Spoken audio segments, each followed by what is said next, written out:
Hello student, welcome back to my YouTube channel. So today I will start a new topic that is the derivation. Clear? That is derivation. Derivation is derive an expression for electric field due to an electric dipole at a point on its axial line. Clear? तो हम क्या करेंगे, electric field का expression हम क्या करेंगे, axial line पे find करेंगे। जब हम क्या करेंगे, दो डायपोल को प्लेस करेंगे और उसकी वजह से इलेक्ट्रिक फील्ड फाइंड करेंगे उस एक्सियल लाइन के ऊपर। क्लियर? चलिए तो देखते हैं इसका पूरा डेरिवेशन कैसे होता है। ये इंपॉर्टेंट भी है, आ जाता है आपको डेरिवेशन की फॉर्म में भी मिल जाएगा आपको एग्जाम के अंदर।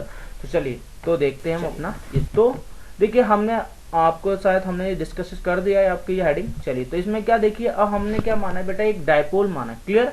डायपोल क्या होता है आपको पता है, डायपोल। डायपोल का मतलब ही हो जाता है दो चार्जेस। डायपोल दो पोल क्रिएट कर देना। क्लियर? मैं आपको बता रहा हूँ, दो पोल क्रिएट कर देना, एक पॉजिटिव पोल और एक नेगेटिव पोल। लेकिन हम क्या कर रहे हैं, यहाँ डायपोल हमारा किससे रिलेटेड है, यहाँ डायपोल हमारा चार्ज से रिलेटेड है। मतलब दो चार्जेस है हमारे पास, एक पॉजिटिव चार्ज है और एक नेगेटिव चार्ज है। जब दो इक्वल एंड अपोजिट चार्ज बन जाते हैं हम इनको डायपोल बोल देते हैं। और डायपोल क्या होता है, दो इक्वल एंड अपोजिट चार्ज को सेपरेट कर देते हैं by a certain distance is called dipole. Clear? चलिए तो हमने क्या किया, ए और बी के बीच में हमने एक डायपोल प्लेस कर दिया है और इनके ए और बी के बीच की जो डिस्टेंस है वो डिस्टेंस है 2d। मैंने डिस्टेंस 2d मानी है और ए पर जो चार्ज प्लेस किया वो मैंने -q प्लेस किया है, बी पर जो चार्ज पुट किया है मैंने +q यहाँ पे क्या किया, पुट किया है। क्लियर है? अब आपको पता है कि भैया +q जो चार्ज है उससे क्या होता है, इलेक्ट्रिक फील्ड अबे जाता है। मतलब क्या, पॉजिटिव से इलेक्ट्रिक फील्ड निकलता है। तो मतलब क्या होगा, पॉजिटिव से जो इलेक्ट्रिक फील्ड बनेगा वो E1 जनरेट होगा। वो क्या करेगा, इस एक क्या होगा, दूर जा रहा है। पॉजिटिव से क्या हो रहा है, इलेक्ट्रिक फील्ड E1 दूर जा रहा है। क्लियर? अब नेगेटिव के पास क्या होता है, इलेक्ट्रिक फील्ड आता है, तो नेगेटिव की साइड इलेक्ट्रिक फील्ड जा रहा है। अब ये दो क्या कहे, ये दो इलेक्ट्रिक फील्ड जनरेट हुए, एक पॉजिटिव की वजह से जनरेट हुआ और एक नेगेटिव की वजह से जनरेट हुआ। इनके बीच में हमने क्या मान लिया, एक सेंटर पॉइंट मान लिया। उस पॉइंट को बोल दिया हमने P। इस पॉइंट P पर हम क्या करेंगे, इलेक्ट्रिक फील्ड की एक्सप्रेशन फाइंड करेंगे। क्लियर? ये पॉइंट हमने रेफरेंस माना है। इस P से क्या हो रहा है, इलेक्ट्रिक फील्ड जा रहा है, मतलब पॉजिटिव से इलेक्ट्रिक फील्ड दूर जाएगा तो ये दूर जा रहा है, और नेगेटिव के पास इलेक्ट्रिक फील्ड आएगा तो E2 क्या हो रहा है, नेगेटिव के पास आ रहा है। क्लियर? अब क्या माना, जो सेंटर मैंने माना, जो डायपोल के बीच में मैंने सेंटर माना है O, इस O से लेके इस P के बीच की डिस्टेंस को माना है स्मॉल r। क्लियर है? आपको ये फिगर समझ में आ गया? ठीक है, फिगर समझ में आ गया होगा आई थिंक आपको। अगर नहीं आया मैं एक बार और रिपीट कर देता हूँ इस फिगर को। क्लियर? मैंने क्या माना, दो पॉइंट माने ए और बी। ए पे मैंने नेगेटिव चार्ज प्लेस कर दिया, बी पे मैंने पॉजिटिव चार्ज प्लेस कर दिया। अब डायपोल का मतलब ही होता है दो इक्वल एंड अपोजिट चार्ज को आप सेपरेट कर देते हैं बाय अ सर्टेन डिस्टेंस। मैंने सर्टेन डिस्टेंस कितनी मानी है, 2d मानी है। ये जो डायपोल के बीच में मैंने एक सेंटर पॉइंट माना है उसको बोल दिया मैंने O पॉइंट। क्लियर? अब मैंने क्या किया, अब मेरे को इलेक्ट्रिक फील्ड की प्रॉपर्टी पता है कि पॉजिटिव से मेरा इलेक्ट्रिक फील्ड निकलता है, तो मेरा क्या होगा, पॉजिटिव से इलेक्ट्रिक फील्ड दूर जाएगा, तो पॉजिटिव से बनने वाला इलेक्ट्रिक फील्ड मेरा E1 है जो दूर जा रहा है। क्लियर? अब क्या, नेगेटिव है, अब नेगेटिव के पास मेरा इलेक्ट्रिक फील्ड आता है तो मेरा इलेक्ट्रिक फील्ड E2 नेगेटिव के पास आ रहा है। जैसे मैंने इसके बीच में एक सेंटर माना है O, और ऐसे ही मैंने इलेक्ट्रिक फील्ड E2 और E1 के बीच में एक सेंटर मान लिया मैंने P। ठीक है, इसके सेंटर से इलेक्ट्रिक फील्ड के बीच में जो सेंटर है और डायपोल के बीच में जो सेंटर है, इन दोनों सेंटर के बीच की डिस्टेंस मैंने ले ली है स्मॉल r। क्लियर? डायपोल के बीच की डिस्टेंस 2d है और दोनों सेंटर के बीच की डिस्टेंस स्मॉल r है। ये आपको फिगर आई थिंक समझ में आ गया होगा। अब हम स्टार्ट करते हैं अपना डेरिवेशन। बहुत इजी है, कॉन्शियस माइंड से सुनिएगा, मेरे वर्ड पे ध्यान दीजिएगा और जो सामने आपकी स्क्रीन पे जो आपके पास डेरिवेशन है उसको एक एक चीज को अच्छे से समझते हुए चलिएगा। बहुत ईजी, ज्यादा डरने की जरूरत नहीं, सिंपल है। क्लियर? चलिए तो इसमें क्या बोला जा रहा है, बोला जा रहा है कि इलेक्ट्रिक फील्ड है, ठीक है, due to an electric dipole की वजह से आप एक्सियल लाइन के ऊपर फाइंड करेंगे। आपने ए बी क्या माना है, एक इलेक्ट्रिक डायपोल माना है जिस पर दो पॉइंट चार्जेस आपने पुट कर दिए, एक पॉजिटिव और एक नेगेटिव। इनको स्मॉल डिस्टेंस से सेपरेट कर दिया 2d से। P एक पॉइंट मान लिया जिस पे आप क्या करेंगे, आप इलेक्ट्रिक फील्ड फाइंड करेंगे जिसकी डिस्टेंस उसके डायपोल के बीच के सेंटर से r है। ठीक है, जो मैंने आपको अभी फिगर में समझा दिया है। क्लियर? तो इस लास्ट में क्या लिखा है, लास्ट में लिखा हुआ electric field at the point P due to +q placed at B। तो तो बोला क्या जा रहा है, जो P से दूर जा रहा है इलेक्ट्रिक फील्ड E1 पे, वो किसकी वजह से जा रहा है, B की वजह से जा रहा है, क्योंकि ये पॉजिटिव है, पॉजिटिव से इलेक्ट्रिक फील्ड निकलता है तो भैया दूर ही जाएगा, नेगेटिव है तो नेगेटिव पर इलेक्ट्रिक फील्ड पास आता है, तो इससे क्या होगा, इसके पास में दिखा दिया है, ये सेंटर P मान लिया। यही बात इसको यहाँ पे मैंने इस फॉर्म में लिख दिया है। क्लियर, चलिए आपको स्क्रीनशॉट ले लेंगे अगर आपको लिखना है तो, अदरवाइज समझ आपको एनसीईआरटी में भी लिखा हुआ मिल जाएगा। क्लियर, चलिए स्लाइड पे, अगली स्लाइड में लिखा हुआ है, अगली स्लाइड देख लीजिए। अगली स्लाइड में लिखा हुआ है इलेक्ट्रिक फील्ड, अब सॉरी इलेक्ट्रिक फील्ड नहीं, इलेक्ट्रिक डायपोल। फिगर मैंने दोनों साइड लगा दिया, फिगर भी साथ साथ देखते चलेंगे। अब इलेक्ट्रिक डायपोल की बात हो रही है। अब इलेक्ट्रिक डायपोल पॉइंट P पर हमें बताना है, प्लस Q की वजह से E1 जा रहा है, माइनस Q की वजह से E2 जा रहा है। अब हमने क्या माना, E1 जो इलेक्ट्रिक फील्ड है वो पॉजिटिव की वजह से, ठीक है। इलेक्ट्रिक फील्ड का फॉर्मूला क्या होता है बेटा, इलेक्ट्रिक फील्ड का फॉर्मूला होता है बेटा E=1/4πε0 Q/r²। मैंने इलेक्ट्रिक फील्ड आपको समझाया था, तो उसमें आपको आई थिंक आपको रिकॉल होगा, इतनी चीजें तो आपको रिकॉल होंगी। क्लियर, तो मैंने क्या माना, मैंने यहीं पे वो फॉर्मूला पुट किया है E1 का फॉर्मूला होता है E=1/4πε0 Q/r²। ठीक है, अब मैंने क्या माना है, जो पॉजिटिव Q की वजह से माना है तो वो मेरा E1 है, तो मैंने यहाँ पे E1 लिख दिया। क्लियर, ये 1/4πε0 वैसे का वैसे लिख दिया जो फॉर्मूले में था, Q/r²। अब मेरा r² कितनी डिस्टेंस बनेगी। क्लियर, ये डिस्टेंस अच्छे से समझ लीजिएगा, r की जगह मैंने r-d² कैसे आया वो अच्छे से समझ लीजिएगा। क्लियर, पॉजिटिव की वजह से तो BP के अलोंग मैंने लिखा हुआ है। क्लियर, अब r की वैल्यू कैसे निकलेगी। अब इन दोनों के बीच की डिस्टेंस बेटा क्या है, A और B के बीच की डिस्टेंस 2D है। अब आपने एक सेंटर पॉइंट मान लिया O इसके बीच में, तो क्या हो जाएगा, डिस्टेंस आधी आधी हो जाएगी। डिस्टेंस क्या हो जाएगी, आधी आधी हो जाएगी। A से O के बीच की डिस्टेंस क्या हो जाएगी, D हो जाएगी, और O से B के बीच की भी डिस्टेंस क्या हो जाएगी, D हो जाएगी। क्लियर है इतनी बात। अगर दो 2D डिस्टेंस दी है A और B के बीच में, अगर आप इसको सेंटर से तोड़ेंगे तो डिस्टेंस क्या हो जाएगी, आधी आधी हो जाएगी, D + D = 2D हो जाएगी। क्लियर है। अब आपने क्या माना, इस OB है, इस OB की वजह से BP के अलोंग जा रहे हैं हम, तो यहाँ की डिस्टेंस क्या बची है आपके पास बेटा, D है। ये डिस्टेंस क्या आपके पास, D है, और ये BP और इस O से लेकर P के बीच की डिस्टेंस क्या, R है। तो आपने क्या देखा, O से लेकर P के बीच की डिस्टेंस तो R है, और O से B के बीच की डिस्टेंस D है। तो आपने क्या देखा, इन दोनों में बड़ा क्या है, D बड़ा या R बड़ा है। अब बड़ा क्या है बेटा आपके पास, R बड़ा है। तो आपने क्या किया, जो ज्यादा वाला डिस्टेंस है, जो ज्यादा वाली डिस्टेंस मैंने आपने क्या किया, कम वाली डिस्टेंस को माइनस कर दिया। एक्चुअली आपने ऐसा किया क्यों है, एक्चुअली आपने इसलिए किया है, आपको डिस्टेंस बतानी है सिर्फ BP की डिस्टेंस क्या होगी, क्योंकि आपके पास OB गिवन है और आपके पास OP गिवन है। तो आप क्या करेंगे, OP में से OB माइनस कर देंगे, तो आपके पास क्या आ जाएगा बेटा, BP आ जाएगा। क्लियर है। तो मतलब क्या कि O से P के बीच की डिस्टेंस R है और O से B के बीच की डिस्टेंस D है। तो आपने क्या किया, R में से D को माइनस कर दिया, R में से D को माइनस कर दिया, और आपके पास फॉर्मूला तो वैसे ही होता है कि E=1/4πε0 Q/r²। तो आपने डिस्टेंस आपकी क्या बनी, R-D बनी, तो आपने क्या किया, R-D का स्क्वायर कर दिया। ये आपका पूरा फॉर्मूला बन गया। क्लियर है। ऐसे ही आप क्या करेंगे, E2 की वजह से लिखेंगे। जल्दी से क्या करिए, वीडियो को पॉज करिए और E2 का एक्सप्रेशन अपने आप लिखिए, कैसे लिखेंगे। क्लियर, अगर आप लिखना सीख गए फिर तो आपके लिए इजी बन जाएगा। क्लियर, E2 का एक्सप्रेशन 2 मिनट के लिए वीडियो पॉज करो और E2 का एक्सप्रेशन अपने आप लिखो, जिससे आपको और अच्छे से क्लियर हो जाएगा। क्लियर, आई थिंक आपने लिख लिया होगा अब तक तो। क्लियर, जिसने नहीं लिखा है उसके लिए एक बार और मैं रिपीट कर रहा हूँ। क्लियर, चलिए तो E2 का एक्सप्रेशन कैसे लिखा जाएगा बेटा, E2 क्या हो रहा है, पास में आ रहा है। E2 आपका क्या हो रहा है, पास में आ रहा है, और ये आपकी डिस्टेंस कहाँ जा रही है बेटा, P से A पे जा रहा है, क्योंकि E2 आपका कहाँ जा रहा है, A की साइड जा रहा है, इसलिए आपकी डिस्टेंस पूरी कहाँ जाएगी, P से A के बीच की डिस्टेंस आपको बतानी है। आपको पता है बेटा O से A के बीच की डिस्टेंस D है और O से P के बीच की डिस्टेंस R है, तो टोटल डिस्टेंस AP कितनी बन जाएगी, R + D बन जाएगी। टोटल डिस्टेंस R + D बन जाएगी। आपको क्या करना है, सेम पूरा फॉर्मूला वही लिखना है, 1/4πε0 Q/, बस आपको क्या कर देना है, वहां पे R + D का स्क्वायर कर देना है। क्या कर देना है आपको, नीचे R² की जगह आपको क्या कर देना है, R + D का स्क्वायर कर देना है।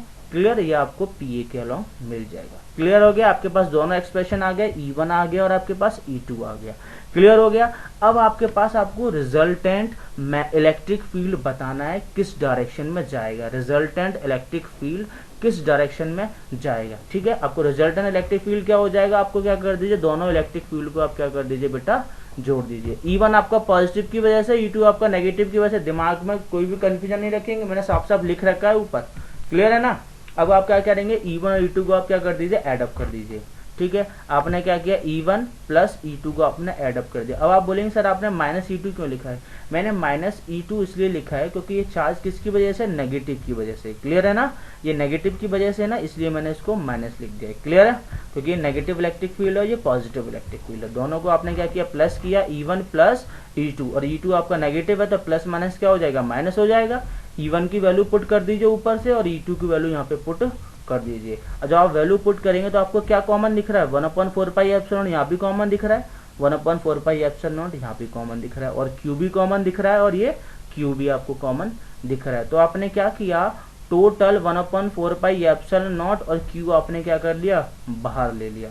टोटल आपने 1/4 पाई एप्सिलॉन नॉट और क्यू आपने क्या ले लिया बेटा, बाहर ले लिया। ठीक है ना, तो आपने बाहर ले लिया तो बचा क्या आपके अंदर, बचा आपके पास 1/r minus D square minus का 1/r प्लस डी स्क्वायर, क्योंकि ये और ये इधर से ये और ये बाहर निकल गए तो बचा क्या, सिर्फ आपके पास r माइनस डी का square minus over r plus D का स्क्वायर। ठीक है, अब आप क्या करेंगे, यहाँ से a माइनस बी का होल स्क्वायर और a प्लस बी का होल स्क्वायर, यहाँ से दोनों को उस फॉर्म में सॉल्व करेंगे। सॉल्व करने के बाद जो एक्सप्रेशन आएगा वो आपको यहाँ पे लिख देंगे। चलिए आगे इसको मैंने सॉल्व भी किया, नेक्स्ट स्लाइड में देखते हैं कैसे।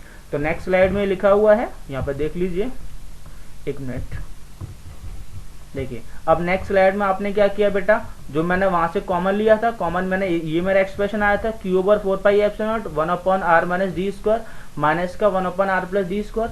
जब आप इसमें a माइनस बी का होल स्क्वायर लगाएंगे, जब आप इसको a प्लस बी का होल स्क्वायर लगा के जब आप इसको सॉल्व करेंगे तो सॉल्व करने के बाद आपके पास एक्सप्रेशन ये आएगा। एक्सप्रेशन क्या आएगा आपके पास, 4rd over r square minus D square का होल स्क्वायर आपके पास निकल के आएगा। क्लियर है बेटा, क्लियर है, आपको समझ में आ गया होगा। अब ये आपके पास नेट इलेक्ट्रिक फील्ड आ जाएगा और जो नेट इलेक्ट्रिक फील्ड आएगा वो बीपी के अलोंग आएगा। नेट इलेक्ट्रिक फील्ड जो आएगा वो आपका बीपी के अलोंग आएगा। अब आप बोलेंगे सर बीपी के अलोंग क्यों आएगा, ईपी के अलोंग क्यों नहीं आएगा? बेटा ये बात ये है क्योंकि नेट इलेक्ट्रिक फील्ड क्या होता है, ज्यादा में से कम माइनस होगा, क्योंकि प्लस वाला आपके पास ज्यादा है और नेगेटिव वाला आपके पास छोटा है। तो आप क्या करेंगे, कोई भी ज्यादा वाली क्वांटिटी में से आप क्या करेंगे, नेगेटिव वाली क्वांटिटी माइनस करेंगे तो कुछ आपके पास पॉजिटिव वैल्यू मिलेगी ना, तो कुछ पॉजिटिव वैल्यू आपके पास मिलेगी। सपोज आपके पास 4 रुपए प्लस के हैं और 2 रुपए आपके पास माइनस के, तो आप क्या करेंगे, 4 में से 2 माइनस करेंगे तो आपके पास क्या मिलेगा, पॉजिटिव का 2 मिलेगा ना, तो पॉजिटिव साइड जाएगा। तो इसीलिए जब आपने क्या किया, दोनों को क्या किया, प्लस करा था और एक प्लस था एक माइनस था, तो आपने उसको सॉल्व करने के बाद तो क्या मिलेगा आपके पास, बीपी नेट आपके पास पॉजिटिव थोड़ा बहुत बचेगा। तो आपका इलेक्ट्रिक फील्ड नेट किसके अलोंग जाएगा, बीपी के अलोंग जाएगा। क्लियर है, क्लियर है, आई थिंक आपको अच्छे से समझ आ गया होगा। अब इसमें बनता है एक इम्पोर्टेंट पॉइंट, जो इम्पोर्टेंट पॉइंट आपको पेपर में मिल सकता है 1 नंबर में, वो भी एमसीक्यू की फॉर्म में, या फिर आपको 1 नंबर में सीधा स्टेटमेंट फॉर्म में पूछ सकता है। क्लियर है ना, अब यहाँ से अच्छे से समझ लीजिएगा क्या बोला गया है। इफ द पॉइंट पी, या यहाँ तक आपको अच्छे से समझ आ गया होगा I think, net electric field तक।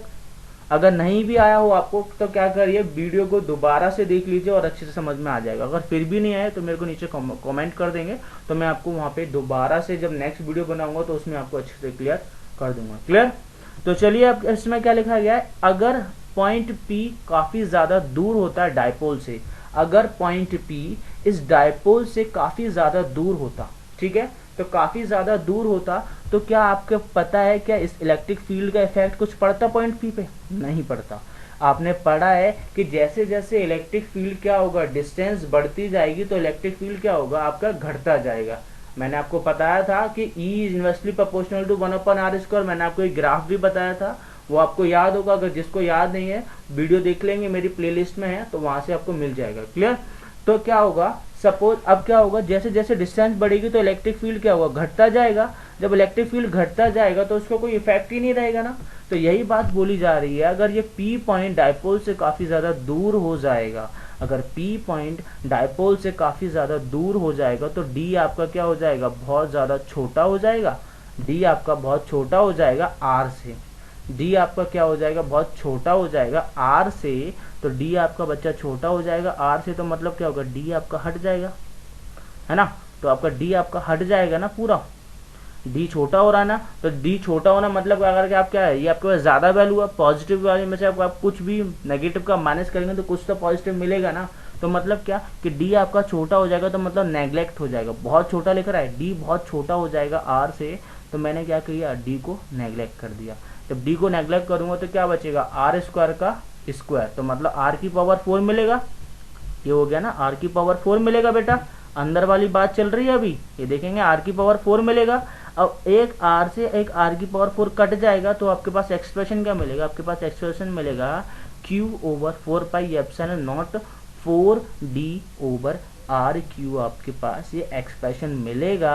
अगर आपका क्या होगा, अगर आपका पी पॉइंट काफी ज्यादा दूर हो जाएगा किसी भी डायपोल से, तो डायपोल की लेंथ छोटी हो जाएगी उस डिस्टेंस के कंपैरिजन में, तो क्या हो जाएगा, जो डायपोल की लेंथ है उसको हम क्या मान लेंगे, हम उसको हम नियरली जीरो मान लेंगे, तो वो डिस्टेंस हट जाएगी, सिर्फ आपके पास आर स्क्वायर बचेगा। तो आर स्क्वायर का स्क्वायर क्या हो जाएगा, आर की पावर 4, तो आर से आर की पावर 4 कटेगी तो क्या बचेगी, आर की पावर 3 पावर बचेगी, तो ये आपके पास पूरा एक्सप्रेशन आपके पास आ जाएगा। क्लियर है, क्लियर है, अच्छे से समझ आ गया होगा। अब आप क्या कर सकते हैं, 4D को आप क्या लिख सकते हैं, 2 इंटू 2D लिख सकते हैं, आप लिख सकते हैं ना, 2 इंटू 2D आप लिख सकते हैं, 2 इंटू 2D आप लिख देंगे, आपको अच्छे समझ में आ जाएगा। अब आपको पास क्या है, 2 इंटू 2D, और आपके पास डायपोल क्या होता है, इलेक्ट्रिक डायपोल क्या होता है, इलेक्ट्रिक डायपोल मूवमेंट होता है either charge into multiple into distance, either charge into distance, यही होता है ना आपके पास। इलेक्ट्रिक डायपोल मूवमेंट का फॉर्मूला क्या होता है, P equal to Q into 2D। अब आपको 2 इंटू 2D लिखेंगे तो आपसे क्या हो जाएगा, ये एक क्यू इंटू 2D क्या बना देंगे, आपका P बना देंगे, और बचा हुआ 2 उसके पास चला जाएगा। तो आपके पास फॉर्मूला क्या बनेगा, जो लास्ट आपका फॉर्मूला निकल के आएगा, फॉर्मूला निकल के आएगा E equal to 1/4 pi epsilon naught 2P over R Q, और ये आपका BP के अलोंग आपके पास आएगा नेट इलेक्ट्रिक फील्ड पूरा सॉल्व करने के बाद।